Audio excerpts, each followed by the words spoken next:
You're listening to the DoD BeThere Podcast. I'm your host, Jane Dooley.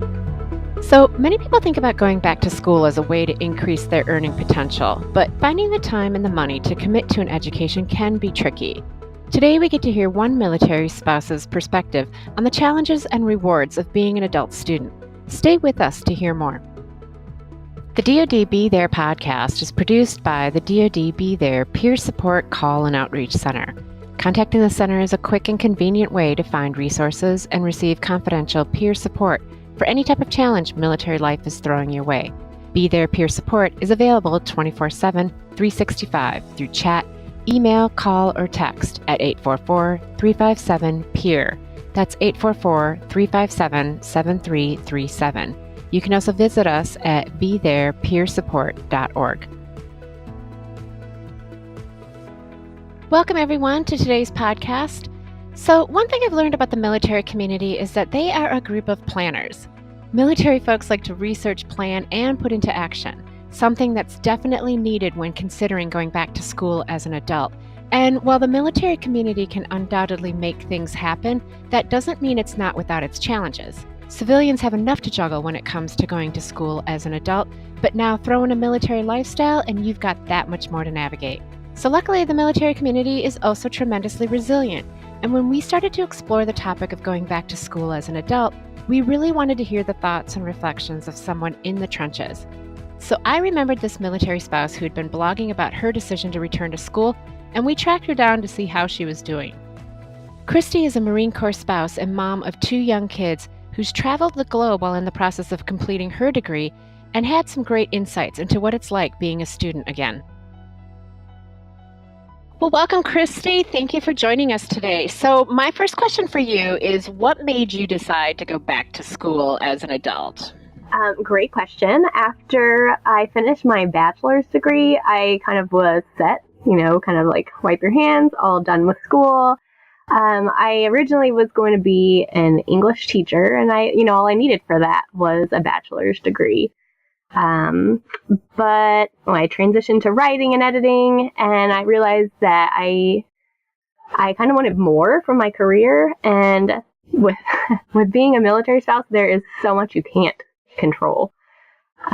So I realized school was the one thing I'd be able to really take into my own 2 hands, mold it, and make it what I wanted to make it. And so that, in my own head, that was my thought process. And then when my husband was stationed in Monterey and was going to the Naval Postgraduate School, he got his master's there, so he didn't need the GI Bill that he earned from his service. So that kind of chipped away one little barrier, one speed bump that was keeping me from doing it. So I guess that's where the idea popped into my head.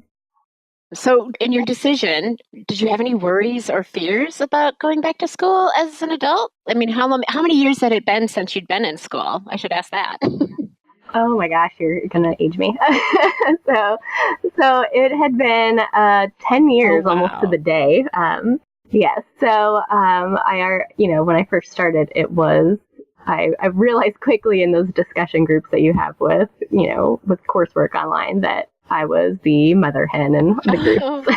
So I'll take care of this. Don't worry. I'll head up the group project. So. Okay. So Kristi, you mentioned that it had been 10 years since you had last been back to school. I would have to think that there must have been some worries or concerns or fears of some sort about this whole process. Did you have anything that you were concerned about? Did I have anything I wasn't concerned about? It's really a better question. So probably the first and biggest thing that was in my mind is mom guilt. And I think anytime a mom puts her own wants or needs ahead of her kids, you can't help but feel guilty. It's just something ingrained in you. And in my own mind, and this was completely self-inflicted, I had pictured the GI Bill as being theirs. That is theirs. We're saving that for their school. And so when I started thinking, well, what if I use it? Could I use it?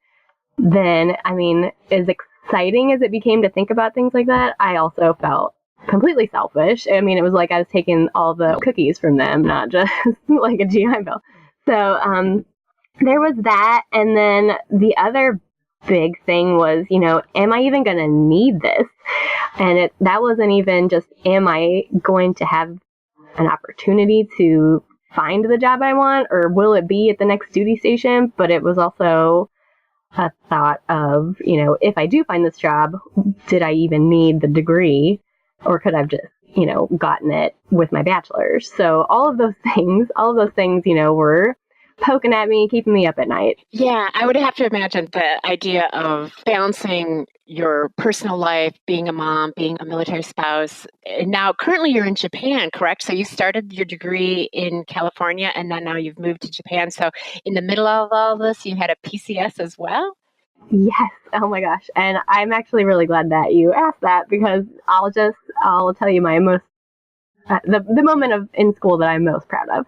So the summer that we PCS'd, I had my first major project during that summer session, and I had to create a full campaign plan.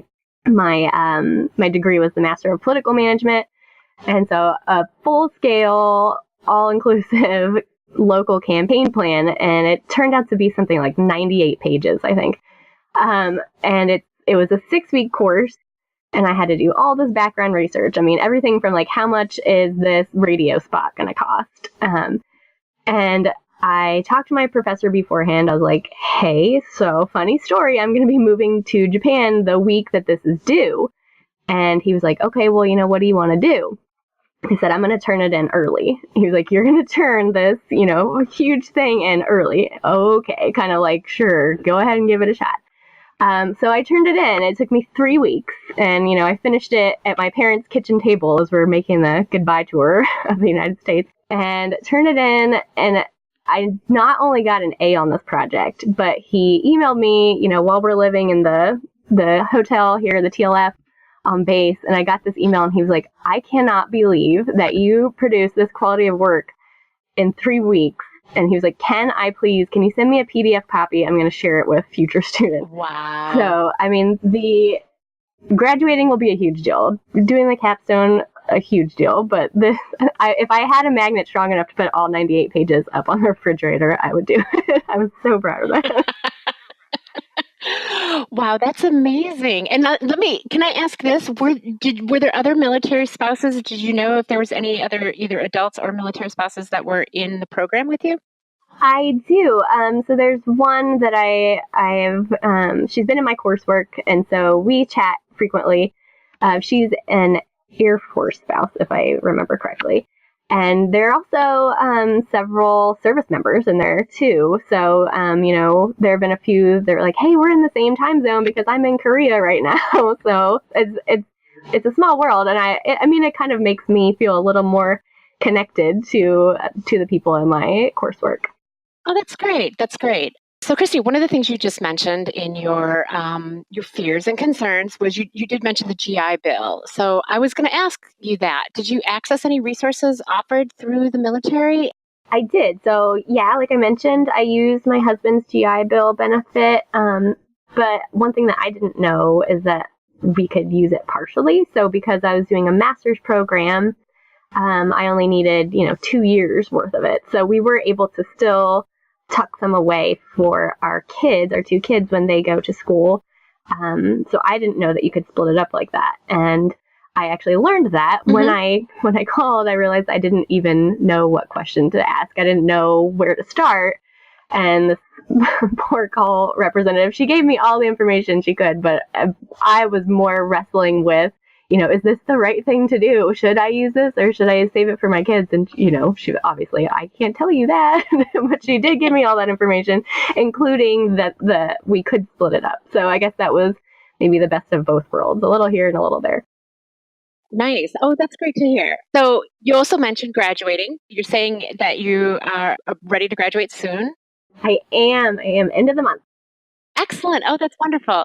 Congratulations. So now that you are looking back at it, was it easier or was it more difficult than you thought it might be? So I will practice my ambiguous political answer here. And I'll say it was both. So the actual coursework and learning to be a student again, that to me was easier than I was making it out to be. I was like, do I remember how to study? Can I complete, a bibliography? I don't even remember how to do that. What's a citation? So that was easier. And like I said, just kind of mother hen, I fell into that easier than I thought. But just finding time, wearing all the hats, working and volunteering and being a mom and a military spouse and like dealing with the separations and all of this and wedging school in there too. That was harder. And that's kind of my personality. I tend to, it'll be fine. We'll deal with it. But I would be lying if I said it was easy. So given that the stress of just balancing all of that, what were some of the best ways that you managed all of that? I stayed busy. I guess that was my problem and my solution. I stayed busy and I just sort of kept finding ways that I could apply what I was learning, and that it validated it. It validated all the sleepless nights and the stress of deadlines.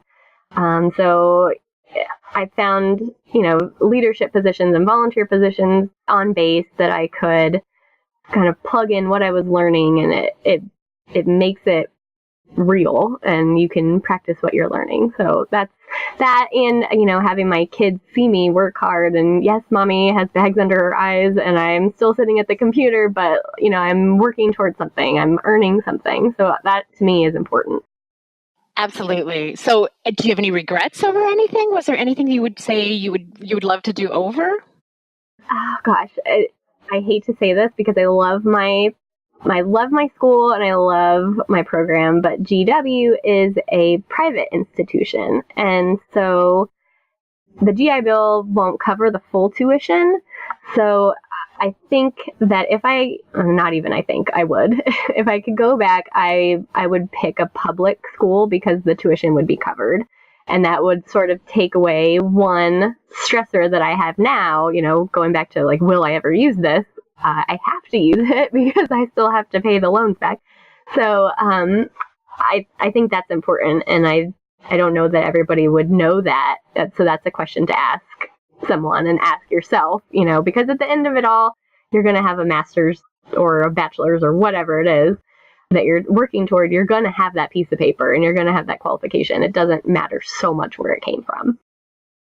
That's true. That's great advice. So what would be your top tips? What would you share with the returning student as your best advice?